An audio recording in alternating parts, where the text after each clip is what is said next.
Oke, assalamualaikum warahmatullahi wabarakatuh. Tadi pun saya Bayu Saputra, host Tribun Lampung.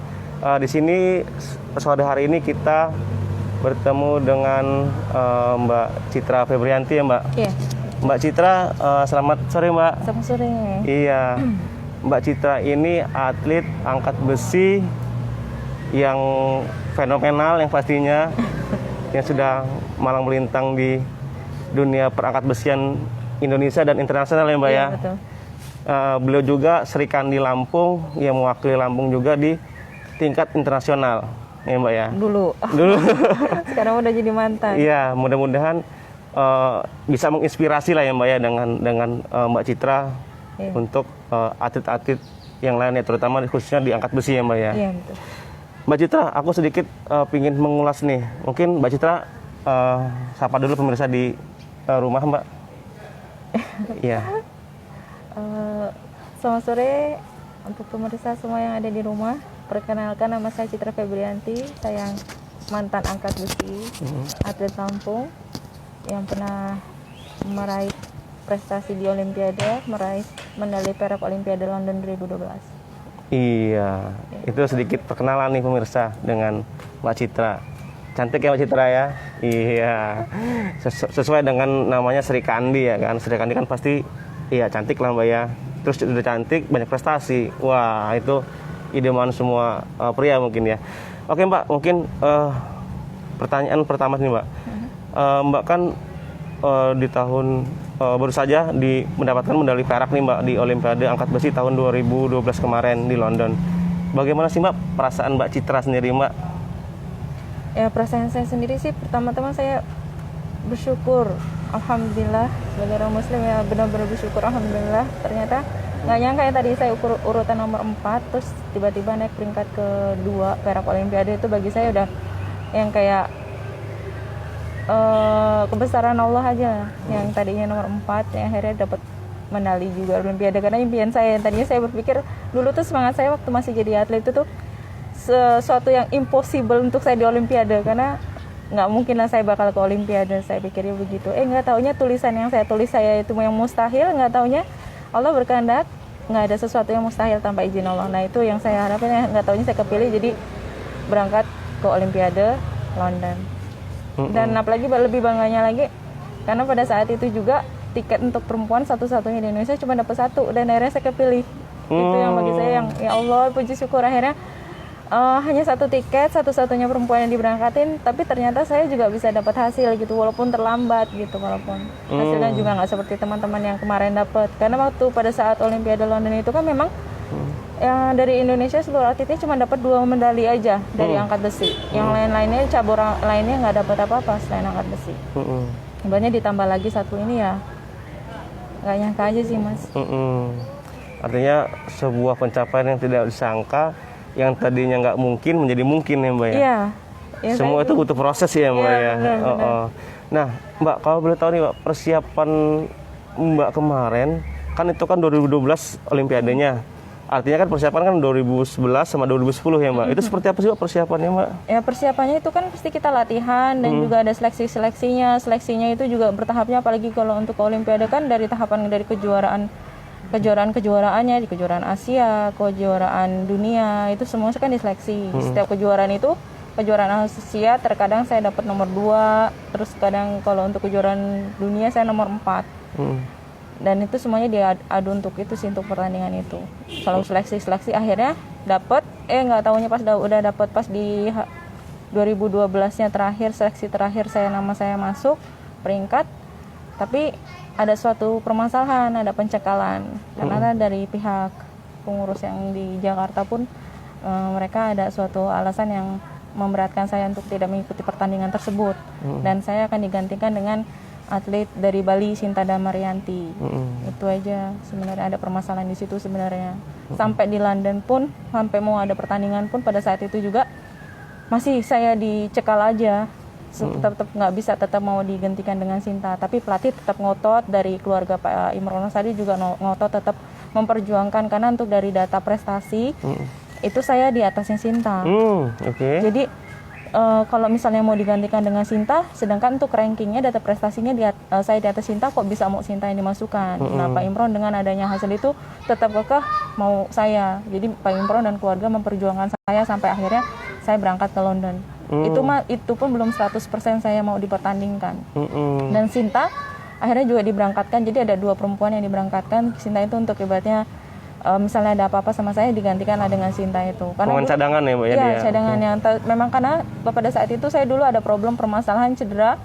Yang di leher saya juga ada cedera. Saat saya mengangkat clean and jack, saya clean itu pasti akan mengganggu saya sampai saya harus black out sampai saya kayak mau pingsan gitu orangnya kayak gitu memang. Tapi alhamdulillah pas saat seleksi terakhir saya dites di London untuk angkatan maksimal, saya bisa ngangkat maksimal. Akhirnya mau nggak mau akhirnya nama saya dipilih. Itu sampai sempat pernah juga pelatih saya sampai pada malam besoknya saya mau ada pertandingan, pelatih saya suruh bikin surat pernyataan bahwa kalau misalnya ada apa-apa pun terjadi sama saya, dia mau tanggung jawab. Harusnya nggak seperti itu, tapi sampai dibuat seperti itu, sampai benar-benar ibaratnya begini susahnya kah sampai mau bertanding aja. Harusnya kalau dari Indonesia ini sendiri harusnya mendukung, gimana ngasih semangat atlet ini biar bisa lebih bisa gitu, yang tadinya nggak bisa, yang harusnya down disemangatkan. Kalau ini enggak, kami kayak dibikin stres. Belum pertandingan kita berpikir ada permasalahan ini, ada permasalahan ini. Bukannya kita fokus untuk bertanding, kita mau fokus untuk kita mau angkatan, tapi berfokusnya untuk permasalahan. Jadi itu yang kurang ya Allah. itu terpecahkan gitu ya. Benar-benar. Jadi kita dibikin stres sampai dulu nyampe 1 bulan mau pertandingan, benar-benar saya kayak stres banget. Nyampe pelatih sampai bilangin, Pak Imron juga bilangin nggak usah dipikirin, ini urusan kami, kamu cuma fokus sama pertandingan aja. Tapi gimana kita mau fokus sedangkan besok dengar lagi permasalahan, jadi kita terpecahkan, kita jadi kayak atlet itu, jadi kita nggak bisa fokus benar-benar karena adanya permasalahan. Jadi artinya emang benar-benar kita harus optimis dan permasalahan itu akhirnya bisa terselesaikan ya Mbak ya? Iya, mau nggak mau dengan perjuangan itu akhirnya kita ngotot dengan adanya prestasi yang memang peringkat saya memang di atas Sinta tersebut. Tapi alhamdulillah akhirnya bisa bertanding, dan akhirnya pas tes terakhir saya dites juga di tempat pertandingan di London itu, di tempat pemanasan itu saya sempat dites. Akhirnya nama saya yang tetap dipasangkan. Pada saat itu Sinta sempat nangis, dia bilang saya minta maaf, sebenarnya saya nggak mau kayak gini tapi saya tetap disuruh, kata dia gitu. Suruh tetap berangkat ke sini, sebenarnya saya nggak mau, kata dia gitu. Saya bilang udah Sinta, saya minta maaf. Akhirnya saya yang kepilih karena sama-sama jadi nggak enak kan? Karena dia teman dekat saya juga, walaupun kita beda kelas. Sinta kan ibaratnya kelasnya di atas saya di bawah Sinta. Dan prestasinya saya di atasnya Sinta. Oh, tapi prestasi di atas Mbak Sinta kalau Mbak Citra ini ya? Pada kelas saya lebih ringan dari Sinta. Kasihan dia nangis di kamar mandi itu, sampai kita saling nangis-nangisan. Ya Allah, seperti ini ibaratnya mau bertanding, mau berjuang, tapi kita juga harus berjuang mental juga kayak gini juga waktu itu ya Allah. Semua itu ya lika-likunya atlet seperti ini Mas. Jadi kita berjuangnya bukan hanya untuk kita ngelawan negara lain atau daerah lain, tapi kadang sama pengurus sendiri aja kita harus berlawanan. Artinya emang sesama atlet juga emang kompetisi itu ada ya Mbak ya? Dan untuk menunjukkan terbaik yang menjadi yang terbaik gitu Mbak ya? Iya, dia yang cuma terakhir ngasih semangat saya, tunjukin ke mereka semua bahwa kamu memang bisa ngasih yang terbaik dan memberikan yang terbaik. Akhirnya bilang ya udah, saya berusaha untuk itu. Akhirnya alhamdulillah di Olimpiade angkatan saya itu untuk senet dan clean and jack itu memecahkan rekor saya latihan selama saya latihan di Padepokan, Lampung. Jadi rekor terbaik saya di Olimpiade ini, pecah rekor saya terbaik ini di Olimpiade juga, dan di Olimpiade ini kejuaraan terbaik saya. Selama menjadi atlet ya Mbak ya? Selama jadi atlet. Saya karena belum pernah ngangkat 91 di rumah, belum pernah. Rekor saya cuma 90. Dan untuk senet untuk clean and jack sendiri saya dengan berat badannya kan kadang kan berlebih, saya bisa ngangkat 115, tapi kalau untuk di pertandingan mau nggak mau kan berat badan kita turun, tapi saya bisa ngangkat semaksimal itu. Kemarin saat di London itu kita angkat berapa nih Mbak? Untuk senetnya 91, clean and jacknya 115 dengan total angkatan 206. Total 206 kg yang kita angkat? Wah, luar biasa pemirsa. Seorang Mbak Citra aja mampu mengangkat 200 kg ya Mbak ya. Ini sangat luar biasa, dan harapannya menjadi motivasi bagi atlet-atlet lainnya ya Mbak ya. Mbak, boleh tahu sih Mbak, sebenarnya proses yang kita laluin itu seperti apa sih Mbak? Proses yang bagaimana?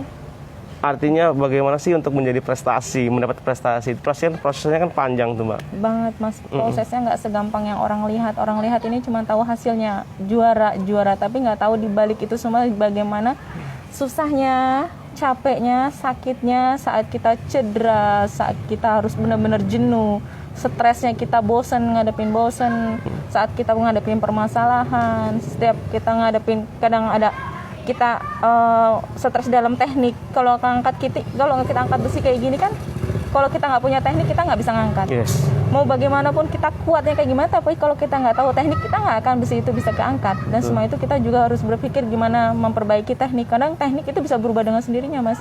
Karena kalau misalnya kita cedera, biasanya kita bisa ngangkatnya lurus. Contohnya misalnya. Nah kadang kalau kita cedera, kita nggak bisa posisi lurus. Mau nggak mau teknik itu berubah akhirnya. Nah itu yang buat kita permasalahan. Kadang itu buat faktor kita stresnya luar biasa. Dan karena kita bertahun-tahun latihannya kontinu seperti itu, kadang faktor kejenuhan pasti ada. Itu pasti itu ada. Nah itu yang kita harus kita hadapin bertahun-tahun seperti itu. Dan untuk jadi juara itu nggak gampang. Jadi juara itu harus kita benar-benar gigih. Kita benar-benar ada kemauan. Saya mau, saya siap, saya bisa. Ibaratnya kalau saya sakit, saya harus bisa laluin ini semua karena saya mau juara. Jadi nggak boleh kita manja, sakit terus aduh nggak bisa ngangkat, sakit kayak gini nggak bisa angkat. Buktinya saya yang sampai walaupun saya sampai fatalnya kayak sekarang ini, karena kekehnya saya harus bisa juara. Saya udah terjun di sini, mau nggak mau Totalitas. saya harus bisa memberikan hasil yang terbaik. Cuman itu aja. Dan satu lagi yang penting kita jujur, maksudnya jujur, fairan, nggak usah kita pakai yang doping atau pakai hal apapun yang akhirnya kayak seperti yang sekarang ini, yang juara sekarang kan juara dunianya yang dopingnya nomor 1 sama nomor 3 dari Kazakhstan sama yang dari Moldova ini doping. Ya karena mereka pingin kuat, pingin instan, tapi akhirnya kan membuat untuk merugikan mereka sendiri akhirnya. Mereka kuat tapi dengan nggak yang fair, nggak yang benar-benar yang dihasilkan, yang alami banget ibaratnya. Kalau kita kayak gini kita buatnya jujur aja lah. Ibaratnya yang di atas itu mereka lebih tahu mana yang jujur, pasti itu yang bakal dapat. Sehingga prestasi juga dengan sendirinya akan didapat ya Mbak ya. Akan didapat pasti. Oke, Mbak, saat Olimpiade di London kemarin 2012 itu sebenarnya lawan mana sih Mbak yang menurut Anda terberat gitu Mbak? Yang paling terberat sebenarnya kalau bagi saya sendiri, saya bagi atlet, musuh saya terberat itu adalah diri saya sendiri. Oke.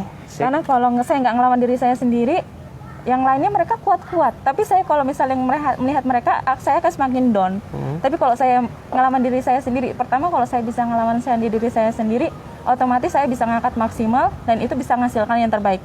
Walaupun saya mau menang atau nggak menang, tapi asal angkatan saya terbaik di rumah, bagi saya itu keberhasilan menurut saya. Kalau boleh tahu negara paling kalau untuk dominan. negara, waduh semuanya kuat-kuat. Kuat ya Mbak. Boleh tahu kuatnya seperti apa Mbak?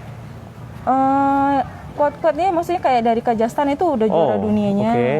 Nah terus udah gitu terus dari mana? Tuan rumah mungkin ya Mbak ya? Oh Cina. Cina sama ini Taipei. Cina Taipei itu juga kuat sekali. Itu mereka kuat-kuat semua. Tapi semua rata-rata semua ininya sih mereka udah kuat-kuat juga. Jadi kalau kita cuma percaya diri aja lah. Kalau kita sih kalau Indonesia, apalagi soalnya kita nggak menggunakan konsumsi obat-obatan yang gimana sih ya. Makanya untuk postur badan kita sendiri pun kita sangat beda sama yang lain-lainnya. Kalau kendala yang kemarin terberat apa aja Mbak? Kendala yang terberatnya yaitu karena cedera. Cedera bagian. Saya ada cedera di bagian tulang. Saya kan waktu pas di London tulang pinggang saya memang udah bermasalah. Saya tulang pinggang saya bermasalah itu dari tahun 2007-2008 itu saya parah-parahnya. Tapi waktu itu masih belum patah, belum patah seperti sekarang. Kalau dulu itu masih retak gitu aja. Di mana sih Pak tulang bagian mana? Tulang lumbal. Oh, sini ya Mbak ya? Lumbal, iya. Di atas tulang ekor itu. Tulang ekor. Kemudian kedepannya akan melakukan apa nih Mbak? Maksudnya gimana?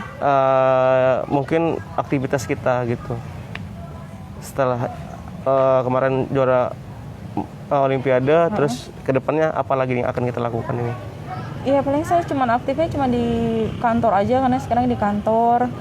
Di kantor mana nih boleh tahu? Kantor Dispora Provinsi. Ya, ini pun dapat jadi PNS ini pun karena dulu dari kebijakan Bapak Gubernur Sarudin dulu yang benar-benar perhatian sama atlet-atlet, yang terima kasih banyak. Akhirnya dengan adanya PNS ini membuat kami ibaratnya setelah pensiun kami ada kegiatan-aktivitas yang selanjutnya yang akhirnya kita bisa manfaatin gitu. Jadi pensiun di tahun berapa Mbak sebagai atlet? 2014 itu 2014. terakhir Asian Games Incheon Korea. Itu pun saya udah nggak bisa ngangkat lagi, saya postur badan saya benar-benar bungkuk. Oh, down banget ya Mbak ya? Itu sebenarnya pada saat itu saya sebenarnya udah nggak mau ngangkat lagi, saya udah bilang saya nggak bisa karena sakitnya memang udah parah, tapi belum ketahuan bahwa itu tulang saya patah. Saya pulangin tiket, saya pulangin uang, saya bilang saya nggak sanggup untuk pertandingan, tapi Pak Imron sendiri bilang, kamu percaya main di atas nggak? Segala sesuatunya kalau kamu percaya di atas, kalau misalnya kamu percaya, kamu berangkat aja. Tapi tetap saya nggak bisa. Oke, Mbak, soal olahraga angkat besi nih Mbak, di Lampung ini menurut Mbak seperti apa sih Mbak perkembangannya? Boleh cerita juga Mbak ini dari Padepokan mana sih sebenarnya gitu? Oh, saya dari Padepokan Angkat Besi Lampung, dibina sama Pak Imron Rosadi dan keluarga. Nah, perkembangannya gimana Mbak? Perkembangannya kalau yang sekarang saya nggak pernah ikuti, sebenarnya semenjak saya udah pensiun, saya benar-benar nggak aktif di sana, saya benar-benar udah di kantor gitu. Jadi saya sama sekali nggak tahu sekarang perkembangannya bagaimana. Motivasinya bagi atlet muda ini? Ya motivasinya tetap semangat, latihan yang lebih giat lagi, jangan menyerah, tetap terus berjuang untuk mencetak prestasi yang lebih baik lagi. Ngikutin ibaratnya jenjang-jenjang senior-senior yang dulu, yang tanpa menyerah, tanpa ibaratnya sakit terus nggak bisa apa-apa, tetap berjuang dengan lebih baik. Dan kita harus juga jaga kondisi kita di keadaan yang kayak sekarang, corona kayak gini, kita harus benar-benar jaga diri kita, jangan kita terlena sama kita mau senang-senang, mau bermain sama teman yang lain, ibaratnya stop dulu lah ibaratnya. Kalau kamu udah memutusin untuk jadi atlet, ya udah pure kamu fokus untuk jadi atlet. Kalau kamu mau senang-senang ya kamu tinggalin aja. Jadi jangan setengah-setengah ibaratnya gitu. Harus totalitas ya Mbak ya? Totalitas, kita harus berpikir untuk kita mau berprestasi ya harus latihan benar-benar ibaratnya. Jangan setengah-setengah. Nah makanya itu ibaratnya jangan mengkonsumsi obat-obatan yang ibaratnya tanpa sepengetahuan pelatih, tanpa sepengetahuan pembina, jangan menggunakan obat-obatan yang melanggar aturan itu. Nah sebenarnya apa sih Mbak yang harus dibenahi dalam cabur khususnya angkat besi nih Mbak? Yang harus dibenahi bagaimana itu? Dalam segala hal gitu Mbak. Untuk dibenahinya ya mungkin dalam ekosistem gimana ya? Atletnya juga sekarang kurang sih Mas. Untuk yang berminat ini kita sekarang kurang untuk cari bibit-bibitnya ini, kita yang nggak ada. Kita terbatasnya itu. Makanya sayangnya itu sekarang Pak Imron ini ada nama. Pak Imron ini semua orang banyak yang kenal. Tapi jangan hilang begitu aja. Harusnya kita harus gimana mempertahankan biarin generasi-generasi yang sebelumnya itu bisa ada generasi yang baru-baru, jangan sampai terstop. Ya dari pemerintah sendiri lah gimana cari solusi, gimana sih biarin kita itu generasinya itu jangan terputus gini aja, karena memang dari prestasi Indonesia sendiri ibaratnya dari atlet itu kan lumayan besar membawa nama negara. Setiap kita pergi otomatis banyak kan kita juga membawa hasil kalau memang kita benar-benar dapat orang yang benar-benar giat, benar-benar pengen jadi juara. Tapi memang nggak segampang itu sih. Kalau atlet yang sekarang kan dia berpikirnya kayak udah terlalu manja banget. Soalnya dulu contohnya gini Mas, kita terpacu. Dulu kita mau ibaratnya kita mau punya handphone aja, kita harus juara dulu, punya uang dulu baru kita beli. Nah sekarang belum juara tapi mereka udah punya fasilitasnya yang lebih juara. Jadi mereka termanjakan ya Mbak ya. Mereka udah tercukupi ya buat apa ibaratnya mereka begitu. Kalau dulu enggak, kalau aku mau punya handphone, aku harus juara kayak gini. Aku pengen punya motor, aku harus lebih tinggi lagi. Jadi mau nggak mau kita ada tahap-tahapan yang ibaratnya memang memacu kita mau berprestasi yang lebih tinggi. Artinya yang dibenahi harusnya sisi dari pembinaan, kemudian perekrutan calon-calon atlet ya Mbak ya? Iya benar, itu sebenarnya dari situ juga. Dulu kita juga dibatasi, kita nggak bisa punya handphone, kita nggak punya fasilitas apa. Pokoknya benar-benar yang kita benar-benar dikurung sampai kita punya titik gimana caranya saya ingin punya sesuatu, tapi ya saya harus meningkatin prestasi saya, harus menghasilkan sesuatu yang terbaik. Nah dari semua ini sebenarnya siapa sih Mbak yang harus dilibatkan, pihak mana saja sih Mbak untuk mendapatkan prestasi? Sekarang dengan keadaan kondisinya, saya lihat dengan kondisinya Pak Imron sendiri yang seperti ini, ya mau nggak mau ya generasi-generasi yang selanjutnya ini misalnya mantan-mantan atletnya itu digunakan lah untuk berfungsi untuk bantu kami, kita sama-sama kita bangkitin lagi Lampung ini, jangan benar-benar hilang gitu aja. Harus yang mantan-mantan atlet ini yang bisa bantu, terus udah gitu dengan dukungan pemerintah, perhatian pemerintah juga, karena tanpa itu mau siapa yang membantu kita, ibaratnya kita juga butuh perhatian dari pemerintah, nggak dari segi dana bantuan, perhatian pemerintah, karena olahraga ini kan kita butuh suplemen, kita butuh perlengkapan, kita butuh alat-alat, dan itu semua kan kita nggak punya. Dulu juga saya datang dari sana nol Mas, tapi karena dengan adanya hasilnya dari pemerintah, ada bantuan dari pemerintah, akhirnya kita punya sesuatu. Jadi ya peduli aja sih sebenarnya. Kalau misalnya kita terpacu, kita semangat, tapi untuk pemerintah sendiri nggak ada bantuannya, mau kayak gimana? Nah, harapan terakhir nih Mbak kepada pemerintah provinsi sendiri dengan adanya Mbak yang sudah meraih medali di Olimpiade London gitu. Untuk kesejahteraan dari atlet sendiri seperti apa sih Mbak? Ya untuk dukungan, untuk ibaratnya perlengkapan kebutuhannya sehari-hari untuk atlet. Iya, maksudnya dari kita, harapan kita sebagai atlet yang sudah mengharumkan nama Lampung, kedepannya kepada pemerintah tuh harusnya seperti apa sih? Ya apresiasinya pemerintah, ibaratnya dukungannya, ibaratnya perhatian Diberi tingkatkan lagi gitu Mbak ya? Tingkatkan lagi, ibaratnya kalau misalnya kita ada cedera, jangan sampai seperti saya lah contohnya. Dulu di masanya saya, waktu cedera kan untuk dari pemerintah itu agak kurang, dan itu semua bantuan dari semua rata-rata dari Pak Imron sendiri pribadi. Nah, Pak Imron ibarat banyak atlet gitu, keterbatasannya seberapa sih Mas, ibaratnya begitu. Tapi kalau misalnya ada dukungan dari pemerintah, nggak akan sefatal kayak saya. Ibaratnya dulu, ibaratnya cuman keseleo, jika benar-benar diperhatiin benar-benar, mungkin sampai sekarang mungkin saya masih bisa aktif atau gimana gitu. Tapi kita nggak tahu dengan takdir seperti itu ya, semua yang tadi kehendak di atas. Tapi ya ibaratnya perhatiannya dari segi kesehatan, segi mental, ibaratnya untuk fokusnya untuk mereka latihan, perlengkapan itu lebih penting. Karena kita kalau perlengkapan kita aja kurang, gimana kita mau ngangkat maksimal? Peralatannya itu juga lebih penting ibaratnya. Oke, ini kita sudah panjang lebar nih pemirsa menggali kisah-kisah Mbak Citra Febrianti, atlet angkat besi asal Lampung yang mengharumkan nama Indonesia di internasional ya Mbak ya. Ini mudah-mudahan bagi atlet-atlet ataupun semua pihak bisa mengapresiasi dan menjadi contoh ya Mbak ya, artinya Mbak ya, untuk kedepannya ada lagi nih Mbak Citra yang selanjutnya ya Mbak ya. Yang disampaikan oleh Mbak Citra tadi seperti dukungan pemerintah, dukungan dari semua pihak pastinya ya Mbak ya, terutama untuk perlengkapan, untuk segala halnya lah gitu Mbak ya. Oke, pemirsa, kita sepertinya akan menyudahi live di Tribun Lampung nih Mbak, yang disaksikan oleh ribuan orang di dalam sini. Mudah-mudahan ini menjadi perhatian khusus untuk kita semua, terutama bagi pemangku kebijakan ya Mbak ya. Oke. Saya Bayu Saputra, host Tribun Lampung, bersama Mbak Citra Febrianti selaku atlet angkat besi asal Lampung, peraih medali di Olimpiade London 2012. Kami akhiri, wabillahi taufiq wal hidayah. Wassalamualaikum warahmatullahi wabarakatuh. Makasih Mbak. Sama-sama.